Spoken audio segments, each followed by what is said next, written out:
Hello friends, எல்லோருக்கும் வணக்கம். இன்றைக்கி நம்ம நித்திஸ் கிச்சனில் பச்சை காய்கறிகளின் ராணின்னு சொல்லப்படும் கேல் கீரை எப்படி செய்யலாங்கிறத பார்க்கலாம். அகத்திக்கீரை, முருங்கைக்கீரை மாதிரி ரொம்ப சத்து நிறைஞ்சது, இந்த மாதிரி அடர்த்தியாக இருக்கும். தமிழில் பரட்டைக்கீரைன்னு சொல்லுவாங்க. தண்டுலேருந்து இந்த கீரை இப்படி பிரித்து எடுத்துக்கலாம். தண்டு மிருதுவாக இருந்தால் இதையும் உபயோகப்படுத்திக்கலாம். நல்லா கழுவிட்டு பொடியாக கட் பண்ணி எடுத்துக்கோங்க. கேழ்கீரையில் நிறைய ஆன்டிஆக்சிடென்ட், ஃபைபர் சத்து, விட்டமின் சி, அயன் சத்து, வயிற்றுக்கு ரொம்ப நல்லது, வெயிட் லாஸ் ஹெல்ப் பண்ணும். கண்டிப்பாக இதை நம்ம டயட்டில் சேர்த்திக்கணும். ஒரு அகல பேனில் 1 டேபிள் ஸ்பூன் எண்ணெய் சேர்த்திட்டு கடுகு, உளுத்தம் பருப்பு, சீரகம், பெருங்காயம் தாளிச்சிக்கலாம். விருப்பப்பட்டிங்கன்னா வெங்காயம் சேர்த்திக்கோங்க. நான் 1 கப் வெங்காயம் சேர்த்திட்டு வெங்காயம் வதங்கறதுக்கு உப்பும் சேர்த்து வதக்க விடுறேன்.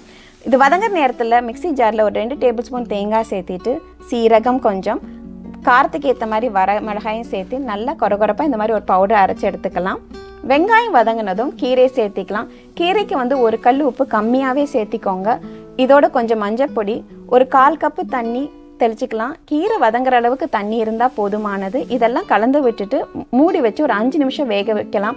5 நிமிஷத்தில் இது முக்கால்வாசி வெந்துடும். காய்கறி, கீரை எல்லாமே ரொம்ப வேக விட்டிங்கன்னா அதோட சத்து குறைஞ்சிடும், டேஸ்ட்டும் மாறிடும். கீரை வகைகள் ரொம்ப ட்ரை ஆகிடும். இப்போ அரைச்சி வச்ச தேங்காய் சேர்த்திக்கலாம். சேர்த்துட்டு இது ஒரு 2 நிமிஷம் நல்லா சூடு பறக்க வதக்குனிங்கன்னா கீரை ரெடி ஆகிடுச்சு.